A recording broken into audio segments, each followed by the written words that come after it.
Hi, everyone. Welcome to the Asian Hustle Network podcast. Today, we have a very special guest with us. His name is Danny Taing.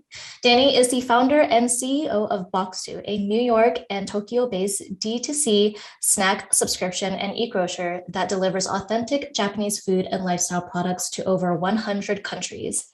Providing Japan's traditional makers with a platform to share their goods with a global audience, Bokksu is helping to support, preserve, and promote their craft while making it easier for the rest of the world to discover, buy, and love authentic Japanese goods. The son of Cambodian-Chinese refugees, Danny was born in New York City and raised in New Jersey. He received a dual bachelor's in psychology and communication and a master's in sociology, all from Stanford University. He then worked as a marketing strategist at Google HQ. After that, he relocated to Japan for a position at Rakuten. It was there during the 4 years he spent living and working in Tokyo that he developed his deep love of Japanese food and culture, as well as met his wonderful husband. In his spare time, Danny is an avid rock climber, fierce board game competitor, and anime binge watcher. Danny, welcome to the show. Thank you for having me, Megan Ryan. That was great. Yeah, that's basically we're done. That's me in a nutshell. And Danny, I want to make sure we're pronouncing your company name correctly. Is it Bokksu or Bokksu? It's when we say Bokksu, just as the brand. But yeah, you're correct that in Japanese it goes by Bokksu, which literally means box. Awesome. And So, you're Bokksu. complete. I want to say this godsend because we love Japanese snacks and you bring it to us, and it's like, whoa, like, and you offer a subscription model. So let's jump right into it. Like, first of all, I want to hear about who you are. So, like, what was your upbringing like? Where'd you grow up, and how did you develop such an entrepreneurial mindset? Yeah. So as Maggie said, I was born in Manhattan, New York City. My parents were kind of living in the Bronx at the time because they like happened to get sponsored over from Cambodia after the Khmer Rouge, and were just kind of like trucking and doing their thing, dishwashing, kind of sewing clothes, whatever they could do to get by. And shortly after I was born, my parents saved up enough to go move across the river to Jersey, and that's where I ended up kind of being raised. The entrepreneurial background at that time, I didn't really know it. I never really sought out to be an entrepreneur, to be honest. But I think I probably got it from my dad. My dad was really scrappy and, like I said, started as a dishwasher, but then worked his way up in a lot of different ways, and eventually had his own like retail store in North Bergen, which is right across the river, selling like back then Oriental gifts and shoes and things like that, as they would call it. And then eventually then opened his own wholesale kind of business where he started selling wholesale shoes to like Chinatown gift shops and things like that in New York. And so he was very scrappy and built his business and it's over 40 years now. He started it in the early 80s. And I think I got a lot of that from him. Funny enough, though, long story short is that when I was younger, all the way into my 20s even, I was running away from that because I saw him do it and I didn't want to be like my dad. But then it kind of came full circle, and instead of shoes, I'm kind of, selling Asian/Japanese snacks kind of to America and worldwide. So we're still kind of, spreading Asian culture in some ways. That's amazing. That's an amazing story, man. That it's so heartwarming to see that, the dream is really there and your dad, seriously worked from the bottom, and congratulations to all his successes, right?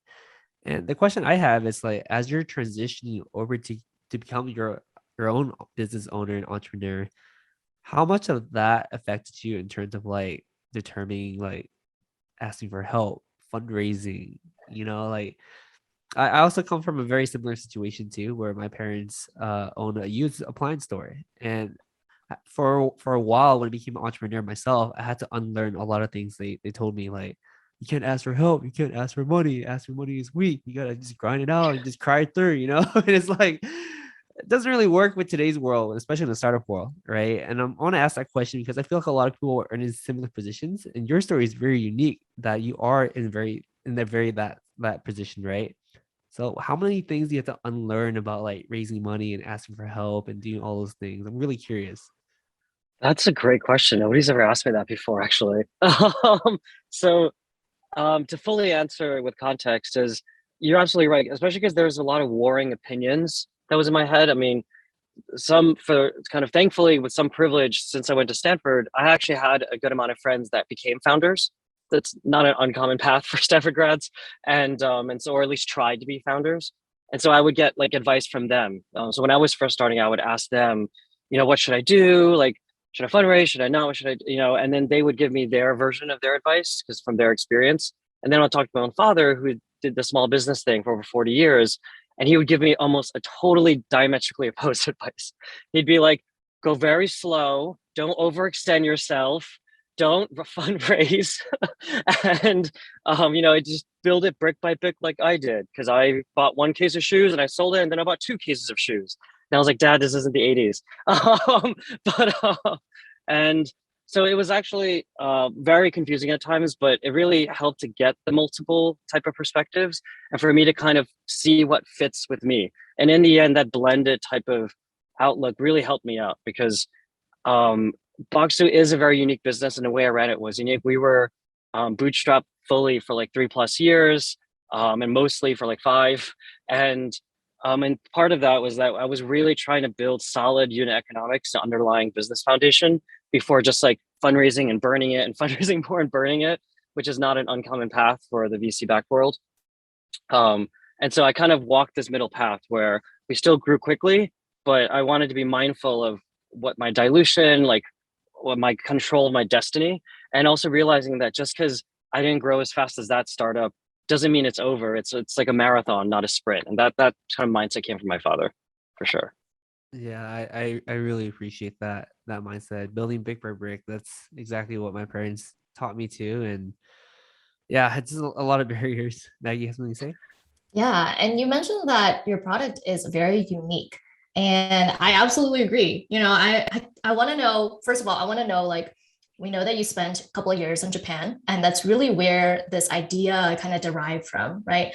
First of all, I want to know what that experience was like for you when you had brought back snacks to, your family to share with your friends and family, and then how this idea came about, and what was going through your mind at the time thinking of coming up with something like Bokksu, because no one has really come up with something like this before.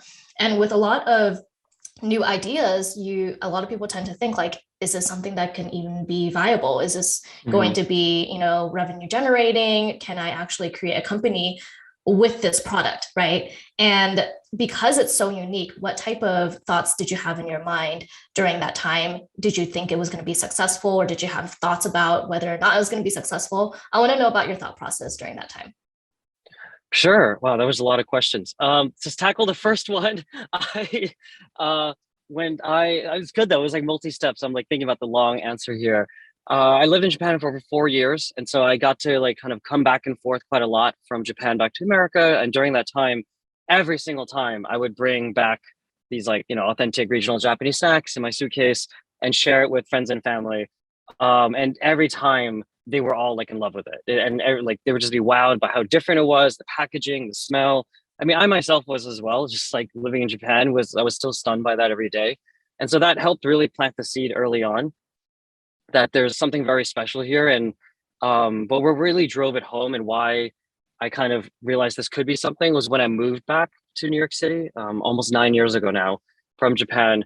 And like after living here, I like lost access to all of that. And like I couldn't just so easily just fly over and get it because I was now more rooted in New York. And even if you go to the kind of Japanese grocery stores, it's generally like Pocky, Haichu-ish type of stuff, which are good, but is not doesn't really show the full depth and breadth of what Japanese snack culture has to offer, in my opinion. And so that's kind of where it first started germinating the seed of an idea. And I think what really drove it home for me of why I wanted to do this was that after about a year of living in New York, to be perfectly honest, that first year I actually hated it. I had this like reverse culture shock because in Asia I felt so seen. I didn't realize, I forgot about that low level of stress we all have as Asian Americans growing up here, where we have to deal with not only being invisible, but recently even being in fear and feeling like this type of hate we have. Like that doesn't exist in Asia because we're all the majority there, for better or for worse in different ways. But like, for the first time ever, I felt kind of whole there. And coming back to New York, even though New York is a pretty diverse city, all of a sudden I had to deal with racism again that I wasn't used to. And that made me kind of angry and made me want to do something about it. And instead of like kind of just complaining about it to my friends, I was like, why don't I try and start something to kind of bridge the divide a bit, kind of bridge cultures. And what better way than really delicious Asian food? And that's kind of where those two kind of starting points married. And kind of developed Bokksu in late 2015 when I kind of concepted that. And fortunately, was able to kind of get it started as a solo bootstrap founder, because like a lot of the things in my life that you kind of talked about before led me to having the right skills to do this. I knew how to do some web development from studying CS. I knew Japanese culture. I knew online digital marketing from Google. And so it was a kind of a nice culmination of all that. Yeah, we have to commend you for putting together everything, because you have this very, very special to your personal experience, right? Because living in Japan, you understand the culture, and being in your position, you're able to leverage your situations to make this happen. And I'm kind of curious too, like I know earlier that you mentioned that you bootstrapped everything. Walk us through that. How hard was that? Because from my own opinion and my own limited, very limited knowledge, is that when you're doing like a packaging business, the margins at the beginning are very, very slim, right? And it's like you're probably at most making a few dollars from each box, right? And I want to hear how you're able to manage the sourcing of the items for your box that will produce like the best results, right? Because as consumer, it's just like if there's a couple of items in there that I don't like, now it's like I can just buy those individually somehow, some way, right? And I want to hear about the thought process that you put into each box and each theme that you have. Yeah, the beginning, certainly the curation and sourcing of the box is very different from what it is now. That has reiterated a lot over time. I mean, we're still constantly reiterating because I never want to be fully satisfied with the product. I want to keep pushing our boundaries and limits. And early on, I didn't have the resources to source as much as we can now. So, for full transparency, especially because I think we all got to hustle a little bit, right? Early on, even though a lot of the language was that, we're buying from these makers in Japan and these family businesses. I mean, that was always what I wanted to do eventually. But in the beginning, I couldn't. I didn't have those relationships. So I would have to buy them retail. And I mean, still the same products, but you gotta start where you can and like make that true later. And but I from lots of founders I've talked to, you go retail, wholesale, direct to manufacturer is the journey you gotta take. And so in the beginning, it was really tough bootstrapping it. However, one thing I will say that made it better was because we started off purely as a subscription box. So if you're like a CPG product, right, and you have to have like high minimum order quantities, you have to buy a lot of inventory in bulk, you have to get retail distribution or D2C, something like that. But with subscription box, it allows you to order as needed. So I would just forecast like, okay, at launch in April 2016, I need like, let's go for 40 subscribers. So then that's what I launched with. So I only got enough inventory for like 45 just in case.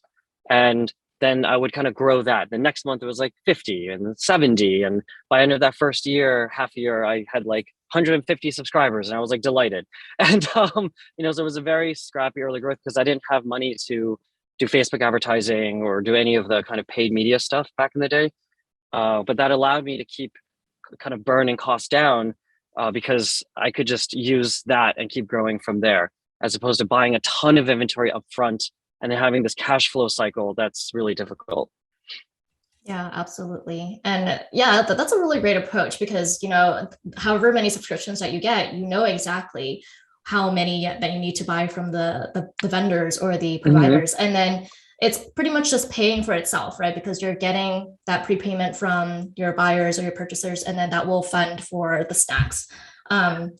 Exactly. And it also allows you to test. That's right. What I did early on for the first year or two was a lot of testing, a lot of surveying, a lot of interviewing of the customers.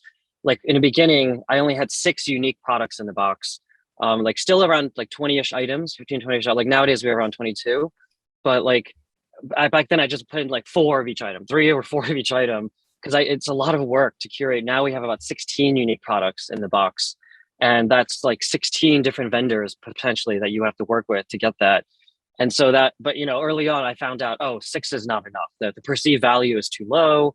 Like customers are saying it's not worth it, even though the number of items and the COGS are similar, cost of goods sold that is. And so that allowed me to then test. And then like, even if some customers were unhappy early on and churned, I mean, I only had like 40 subscribers, so it wasn't a big deal. It didn't cause like lasting harm. And so it allowed me to experiment and then grow and get the product more perfect so that I can scale it later.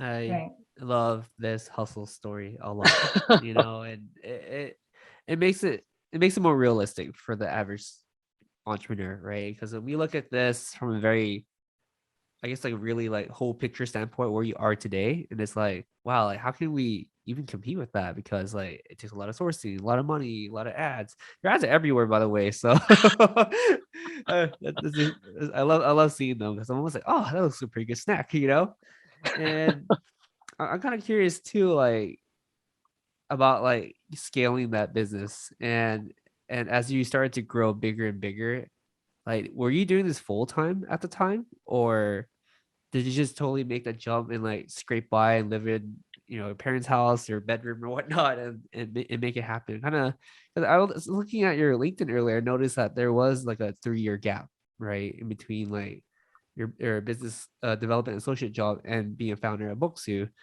What was going on there in that gap? Were you experimenting? Were you trying new things? Or I want to hear all about that struggle.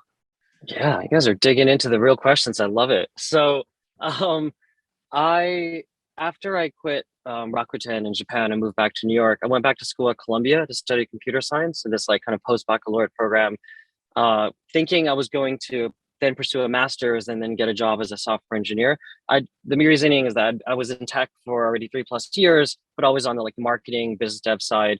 But wanted to see, engineers generally get all the cred in the tech world, and so I wanted to kind of see if I can shift a little bit of my career in that direction. But ended up dropping out of my program. And the full story, which I don't actually tell terribly often because it's just like a long story, is that I was working with a friend and we co-founded some ideas before Bokksu. So that was like a whole year of that where we were kind of got into this Columbia incubator called Columbia Startup Lab, and we were like testing different ideas, totally different. It was like, this was 2015. And so it was all about the C2C marketplaces, Uber for X, Airbnb for X days. And so we were trying to build those type of things. But then it didn't work out and we pivoted like 3 times to different ideas. And it was very frustrating and very demoralizing at times that you have to keep trying. And so it wasn't like magical that I came up with Bokksu actually, and then it was right away a success. I'd already had a couple of failures before that I was like kind of dipping into savings and then like, yeah, living with some parents and stuff like that. But and then when I came up with the idea of Bokksu in late 2015, I got really excited about it because this was something that I was passionate about and my background was uniquely qualified for. My co-founder at that time was not interested. He actually thought it was a not great idea. And so then we amicably split, kind of thankfully now because like we didn't actually need to do this together. And then I then solo kind of started this, but it did help that I had about almost a year of this experience of doing other entrepreneurial things, because then I knew immediately how to create an LLC, set up a website, kind of do all this stuff and get it going right away, create an MVP. I didn't create a minimally viable product early enough in the other company. So now I learned from that and then made it, faster. So my MVP was in like 2 months after I concepted Bokksu. It was a really ugly box. It was like bought it from paper stores down the street and tied a ribbon around it with a sticker. But yeah, it was what you had to do at that time. So that's kind of how I came up with the idea, was from these failures, and then realizing that if I'm going to do a startup, it should be something I give a shit about. It should be something that I want to wake up doing every day, because it is a hustle. It is a drag sometimes. It's not fun packing boxes, but if you enjoy the actual product or the kind of mission behind what you're doing, that will keep you going. And to fully answer actually one of Maggie's earlier questions, I want to be clear that actually when I came up with the idea, I immediately Googled around and saw that there were other Japanese candy boxes already. So even though I came up with it myself, I wasn't the first in the space. And so that helped validate it, that there were other existing ones. But the other ones were more about like wacky anime character, Pocky, Hello Kitty stuff.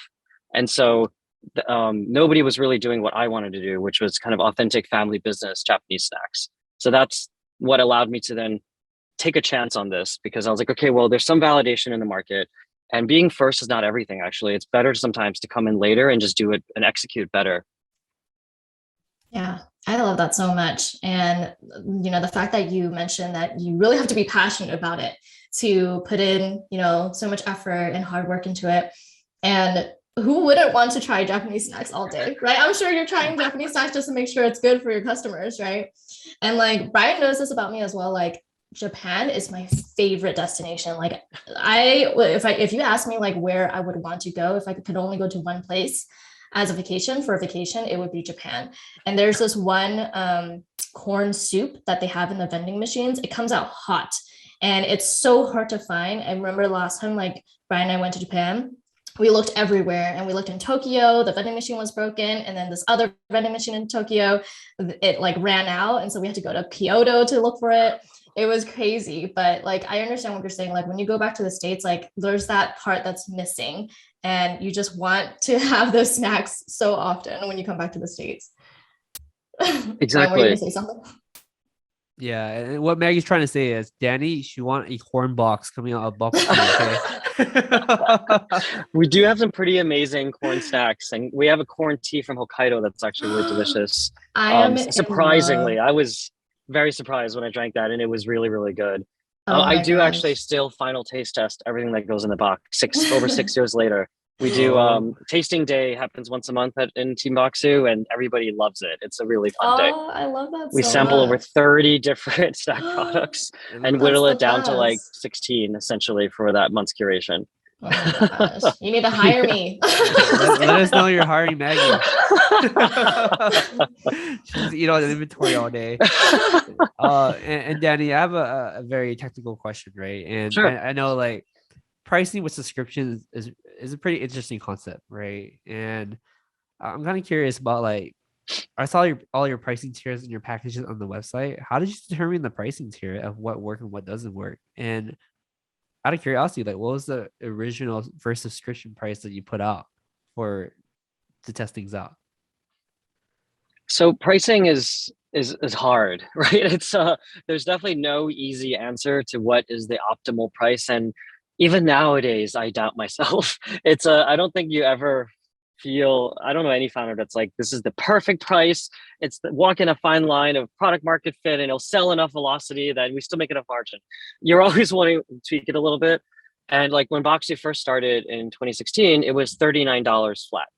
And how I came to that conclusion at that time was a combination of one, seeing what competitors were charging, two, working on a cost basis up, because there are just some fixed costs that are going to be tough to reduce, and it's not worth it to make it too cheap, because then, especially as a bootstrap company, you can't survive on like 15% margins or something. You got to get at least 30% gross margins, if not better, in order to make a real business.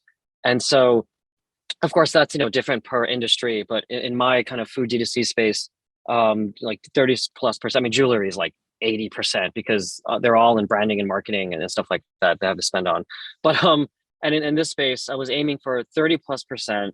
And one of the costs that I could not really change was shipping, because our stuff ships from Japan. So there's just always going to be this like floor that it's going to be hard to go below.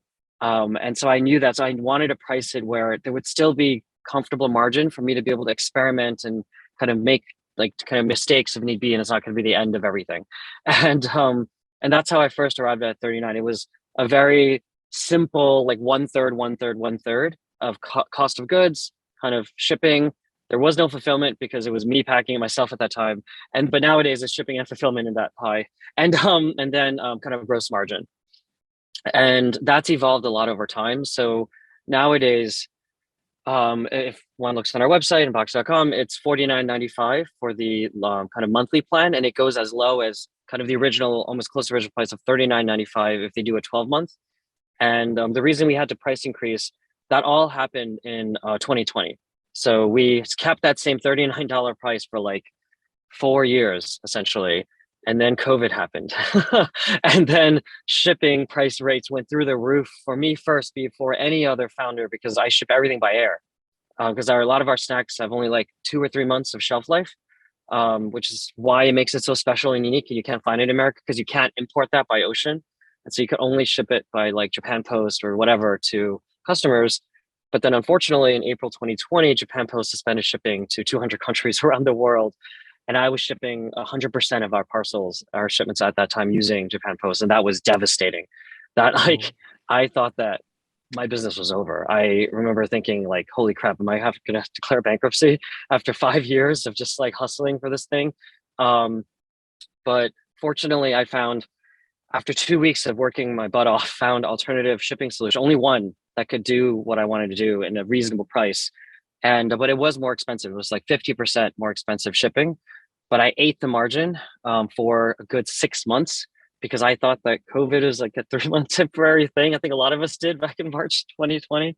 But and so but then we had to price increase in summer of 2020, and then we price increased again in right before holiday season in 2020 because to where it is now, 49.95, because just the shipping was so ungodly expensive that we were essentially working on 18% gross margins in 2020, and that was not sustainable. You can't run a business like that.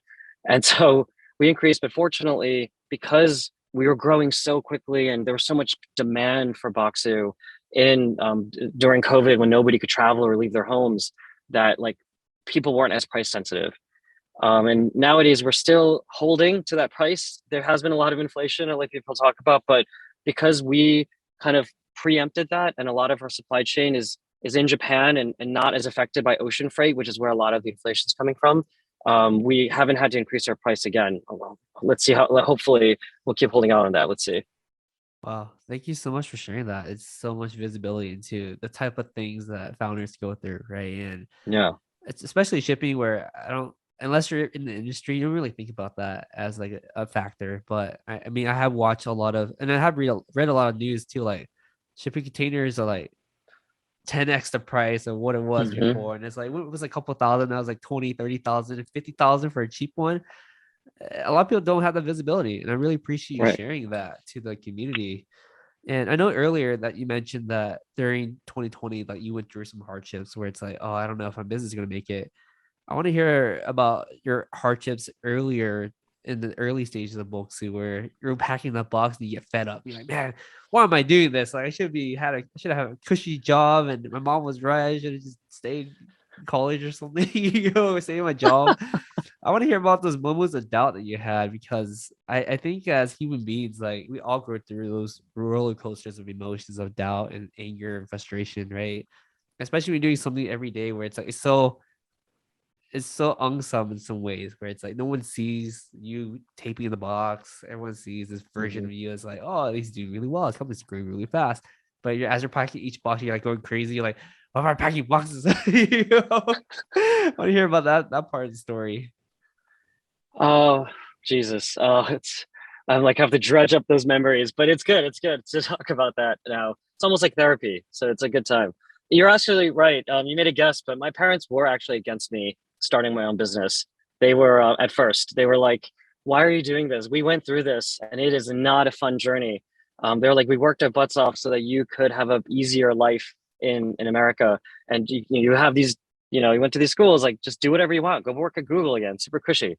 And but like I just wasn't motivated or felt challenged, and I didn't feel like I had impact in the role I was there. I mean, it's a great company and lots of people love working there. It just wasn't for me. And so what kind of kept me going at Bokksu early on was just feeling that weight of responsibility, and for better or for worse, right? Where everything I decided or did either grew the business or tanked it. And like, but that type of direct impact I could see kept me going. Some of the really hard moments, though, to answer your question, would be times when, oh God, like there were so many like really ups and downs. Like one good one is in early, like just early on in 2017 when we're still packing boxes ourselves. We have the snacks, and then we always include what we call the culture guide, which explains about kind of the snacks and common allergens, as well as where in Japan it's from, all that. And we were still kind of reiterating on that thing. Like, is it a postcard? Is it like a fold? Is it a magazine? And one month, I remember thinking we like printed it from a new printer because we were just trying to save on some cost or something. And but didn't get a chance to see it until it was too late. Like we already started outsourcing part of our packing to Japan to a 3PL there. And it was only after it was already packed and shipped and arrived to us like a test shipment that we saw what it was. And it was like so thin and crappy. And it looked like the cheapest thing ever. And like we freaked out, like me and my team of 3 at that time. We were like, oh my God, everybody's gonna churn. And we're just like obsessing over this like inconsequential thing in hindsight. But at the time we thought it was the biggest thing in the world. And our like 300 subscribers at that time were just gonna get super pissed off. And yeah, exactly. I remember thinking like, wow, this is what I care about nowadays. It's like things like this. But you know, in the end, a lot of these things, businesses are a lot more robust than you think they are. Like these, as long as the core kind of fundamentals of what you're offering are there, and if you kind of are still providing value, customers will like understand, is what I've learned over time. Even the shipping issues in 2020, they were really bad, like weeks, if not months of delay sometimes. But I sent off like sincerely written letters to like kind of from the founder that I wrote myself and sent off to the whole mailing list we had at the time. And by then we had like 10,000 subscribers or so. But and people were, I mean, yes, some people were actually very not understanding and still being really mean.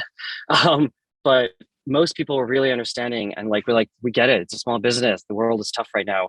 And that type of like a relationship with the customers was really heartening for me. Oh, wow. I mean, I'm so glad that you were able to get over those problems. And it like exemplifies the fact that we look back every now and then and think that problem was so small, and in Yes. the future, you have to experience bigger problems. And then the next year, bigger problems. But we eventually get over it and we find a way to get over it. And that's exactly what you did.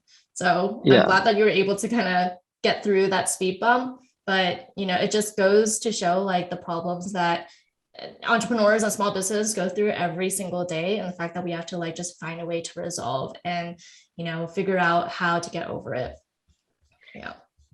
Yeah, I mean, especially early on, there's a lot of firefighting one has to do. Once one grows larger, yes, now we can put in processes and try and like, prevent some of these things. But especially as a first time founder, like there's mistakes you make, as long as it's not like going to totally bankrupt you, learn Right. from it and then kind of like get up again. And like I've probably made dozens of mistakes that at the time I thought were like catastrophic. But then if you kind of are transparent or you make good or you do things that to like really, make it up to the customer or your team or whatever it is, you should be able to get through it. Yeah. And I love that you put in a note, that matters so much to customers. And it's like the smallest things that you don't really think about that really make the biggest difference. And if I were to receive, a personal note from the CEO, just to explain what's going on and, why this problem is happening, that matters a lot, and it makes me want to become a recurring customer or a repetitive customer. So those little things matter so much. I do want to talk about, like when you were just starting out, when you were, being scrappy in the first couple of years. You mentioned there's this article that mentioned that you guys didn't have any marketing budget for paid ads or sponsorships. And the way that you had marketed the product was through influencers on YouTube. Can you talk about your experience during that time and like how you were able to market the product and Bokksu in general? I want to add on more to that question too, because you are the master of marketing. You live your brand, you breathe your brand. And, for you guys, for more context, like I saw Danny's products through another friend's event in New York, and he was carrying around his box the whole night. I want to hear like you just live, breathe, and eat the brand, right? And I like that a lot. I want to hear about your marketing side a lot more too. Yeah, I mean, so from the beginning, since I didn't have a marketing budget or any sort of external funding, I knew that this had to be like I had to live and breathe this brand. I couldn't like hide behind it. I couldn't just be like this kind of invisible founder CEO. I had to really like kind of always be selling, so to speak, whether it be the box or the brand or the purpose or the mission or the ethos or whatever it is. I can't be afraid of putting myself out there because who else is going to sell the brand and product if it's not me, especially when I didn't have much of a team back in the day.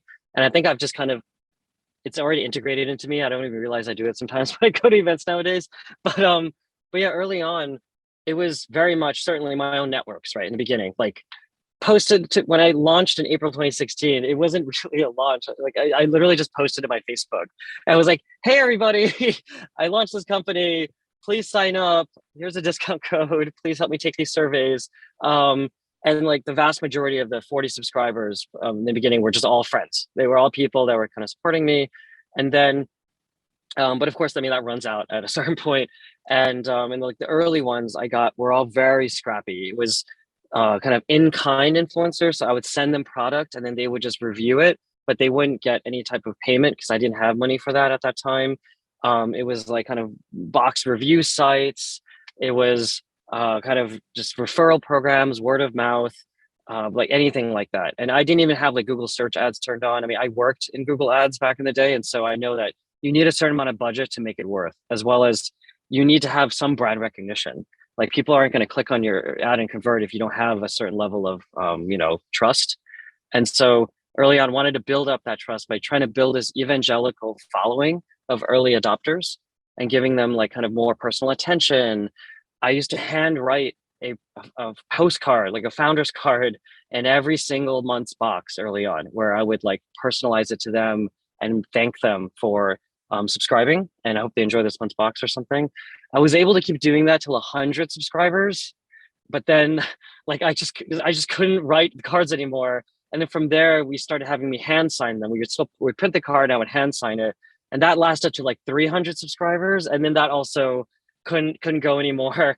And so then we now print everything, but with like my signature printed. So we still continue the founder card thing where I type a message and like kind of talk to them about my spring being sakura being my favorite season or something like that, and cherry blossoms. But so it's a lot of that, like building that passionate following before you throw ad money on it.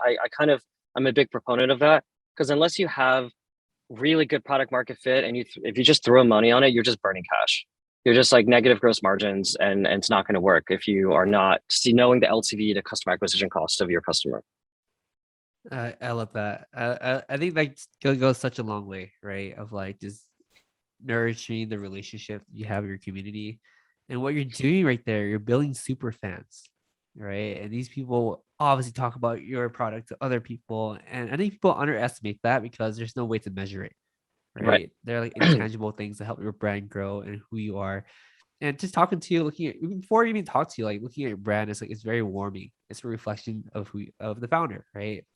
I think what people don't realize about companies is that the founder's heart and soul is reflected throughout the entire organization. If they feel a certain way, the organization will feel that way. They act a certain way, the organization will act that way, right?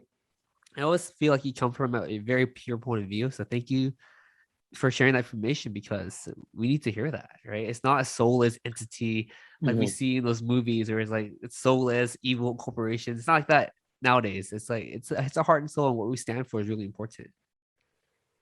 For sure. And like that's actually the moments that I've had doubt in my company, is when I reach these points where if I ever feel like we're losing that heart and soul in Bokksu, that's when I have to like check that, like address that conflict of whatever it is, whether it be um like a message that's off brand, that's like actually kind of exoticizing Asian culture or something. And like, because I don't control every part of the business now, and so like we have teams and stuff, but like there's still some guidelines and things that we have to follow by. Like we never use the words like wacky, crazy, exotic, weird in any of our branding or marketing, because there's nothing weird about Asian snacks or Asian products.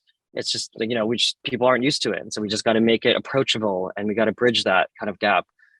We also would never like hypersexualize any of our like women in our images or photography that we do. Like that's not what we're going for. And like that whole thing, and that all does come from the top. Like this is a strong viewpoint I have, and it's not even about like trying to be diverse. It's just that we're trying to speak to everybody. We're trying to create a product that is inclusive for all types of people. And to do that, it comes from the product, the voice, the brand. Exactly. Absolutely agree with that statement, Danny. And for the last part of our podcast, I want to focus the conversation back on yourself. Knowing that you have so much going on, how do you take care of your mental health? And how do you set aside time for Danny time, right? Because you're taking time to run your business, but at the same time, it's still a lot of in-person labor to like get everything in place. So how do you make that time for yourself and take care of your mental health? I'm still figuring that out, to be honest. But there are little things I try and do. So my husband is a big one. I truly believe if I was single, this whole journey would have been a lot harder. not having somebody to rely on. He has a more stable job at like a big tech company and like kind of benefits and things like that. So like having that safety net, having that privilege of knowing that I can fall back on somebody that's there for me is a huge deal. Like absolutely. And especially as a solo founder, not having a co-founder. And so, I mean, he's so tired of hearing me complain about all different aspects of my work, but um, like that. So that's number one, just having that type of rock and person I can kind of rely on and trust in when everything's going wrong sometimes at Bokksu, knowing that this is going right, as cheesy as that sounds, that really helps stabilize me. But also making time for me to follow passions outside of Bokksu. I am very passionate about the culture, the mission, the language, like snacks, but I can't only live and breathe inside my team and my company.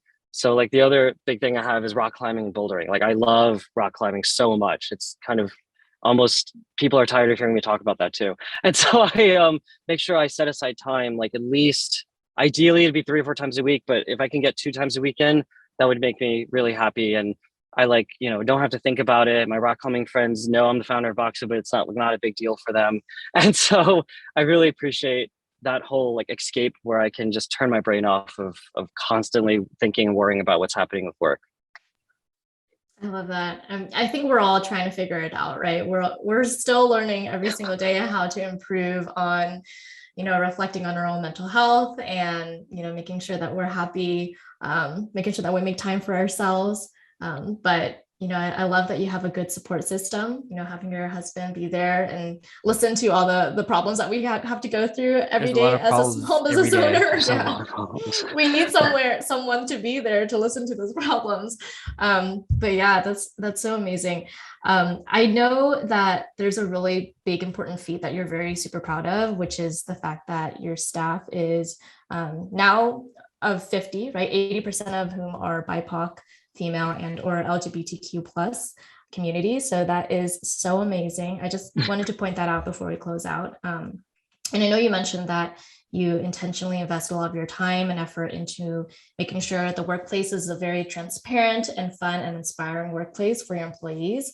Can you talk about like, what are some of the ways that you make sure that your workplace is like fun and inspiring and transparent? Yeah. So, I mean, first of all, just to make it clear to everybody listening and watching, is that I didn't hire specifically for people of those backgrounds. I think it kind of like, it's almost this self-fulfilling prophecy or cycle where because I'm a queer Asian guy, which is really rare in the entrepreneurship founder CEO role, I think that makes certain types of people comfortable to apply and go through the interview process. And then when they talk to me, I'm generally the closer in the final interview nowadays, and they like really like that they feel safe or comfortable with me. And it's not just like straight white men in a tech Silicon Valley like type of stereotypical situation. And so that really helped. And it's why I always push for like more diverse like VCs and founders and all that, because it trickles down in a good way where they're attracted to join. I don't have it. I always try not to have any bias in like selecting based on background. I just want to pick the best people and they want to join.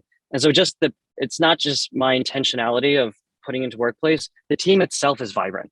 They're all from different backgrounds, from different races and sexual kind of orientations and stuff. But that helps create this different workspace where everybody feels comfortable being themselves, because there is no one way to be. And that already makes people feel safe and inclusive. The other things we do is I spend a lot of time investing into making sure that we do team lunches and we have annual retreats. We actually had 2 last year to like make up for a lack during COVID, sort of.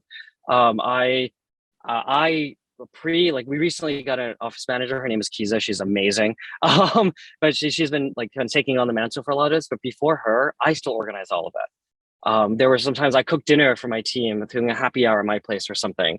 And they were so appreciative that the CEO would kind of go out of way and like spend time with them. And for me, it's because one, I'm actually humbled and honored that yes, everybody gets paid to work here, but it's their time, right? That time is that precious resource we can't get back. And I'm honored that they're willing to spend it like with kind of believing in my mission and kind of going on this journey together. So I want to invest into them. And so I invest a lot into spending time with the team, showing up at the office every day, where we have a hybrid model, but I love working in the office and kind of being here. And so I think that kind of helps drive and motivate people to see that the CEO is not on a beach, like it's not like he's already checking out. It's like still in this with everyone together. And that I think causes like a lot, allows people to also kind of bring their full self and work hard.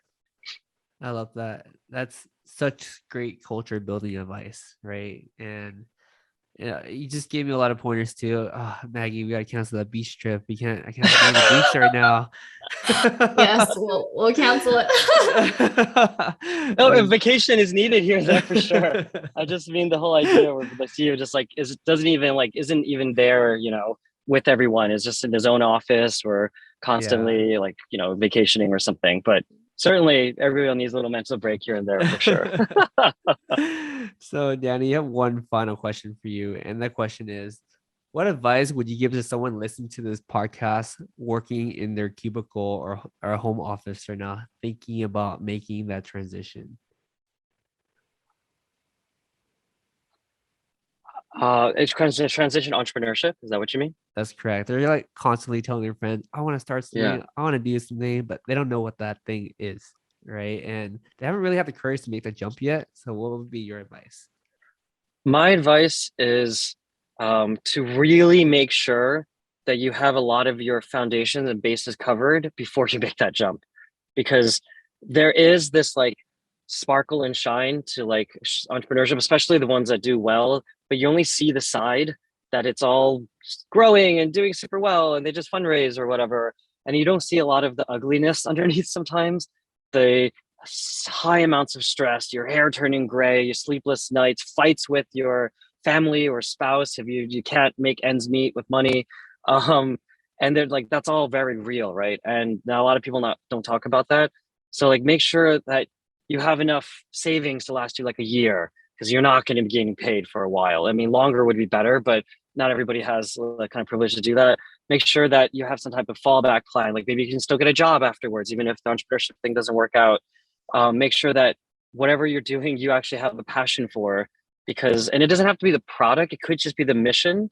But like, if you're doing something that's totally left field from who you are, it's going to be hard to keep motivated to do that. Like I used to like write the culture guides myself, and but I really enjoyed like learning about the history of rice cracker senbeis and like when it started, and like reading all about like kind of articles about that online.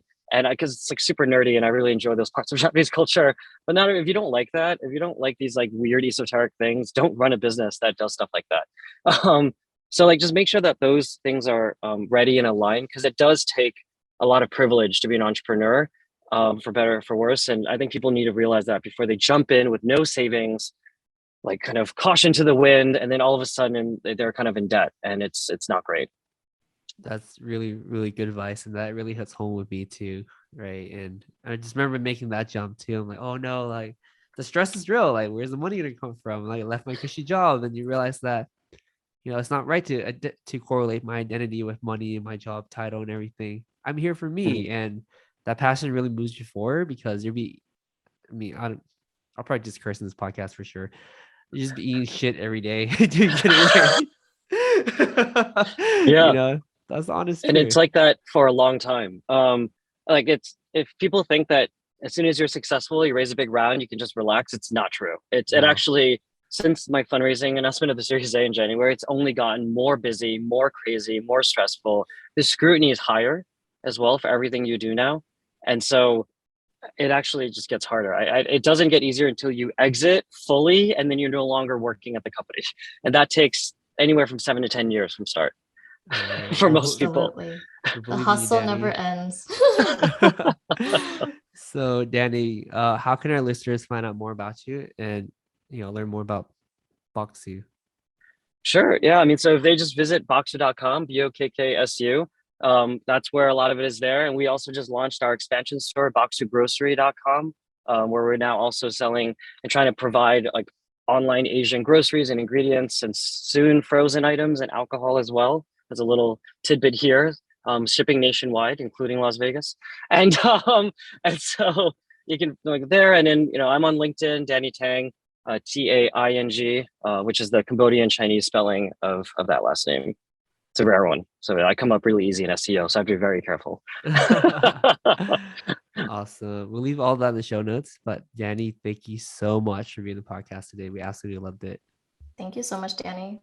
Thank you for having me. It's been such an honor and pleasure. Of course.